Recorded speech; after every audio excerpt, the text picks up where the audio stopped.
1 കൊരിന്ത്യർ ലേഖനം 6-14 എന്നാൽ ദൈവം കർത്താവിനെ ഉയർപ്പിച്ചതുപോലെ നമ്മെയും തൻ്റെ ശക്തിയാൽ ഉയർപ്പിക്കും.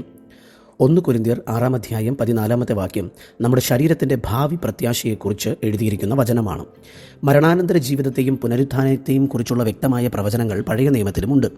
നിന്റെ മൃതന്മാർ ജീവിക്കും, എൻ്റെ ശവങ്ങൾ എഴുന്നേൽക്കും, പൊടിയിൽ വസിക്കുന്നവരെ ഉണർന്നു ഘോഷിപ്പിൻ എന്ന് യെശയ്യാ പ്രവചനം 26-19 രേഖപ്പെടുത്തിയിരിക്കുന്നു.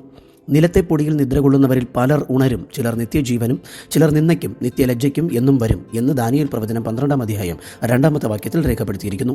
ഏലിയ പ്രവാചകൻ സാറാഫയിലെ വിധവയുടെ മകനെ ഉയർപ്പിച്ചത് ദൈവത്തിന് മരണത്തിന്മേൽ അധികാരം ഉണ്ട് എന്നതിൻ്റെ പഴയ നിയമ തെളിവാണ്.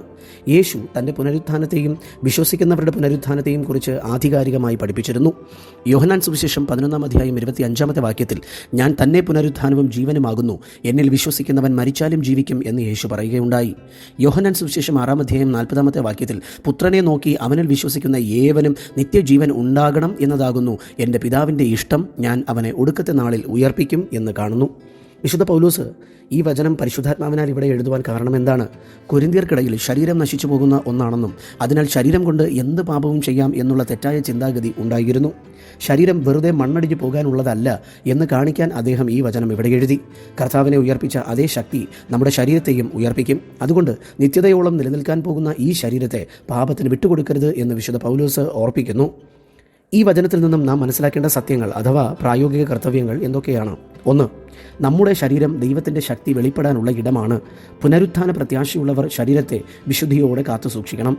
2. മരണം അവസാനമല്ല, അത് നിത്യതയിലേക്കുള്ള വാതിലാണ്.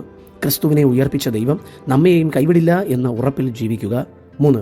മഹത്വീകരിക്കപ്പെടാൻ പോകുന്ന ശരീരത്തെ ദുർനടപ്പിലൂടെയോ അശുദ്ധിയിലൂടെയോ മലിനമാക്കാതിരിക്കാൻ ശ്രദ്ധിക്കുക. ചുരുക്കത്തിൽ പുനരുത്ഥാനം എന്നത് ഒരു ആശയമല്ല, അത് ദൈവത്തിൻ്റെ ശക്തിയാണ്.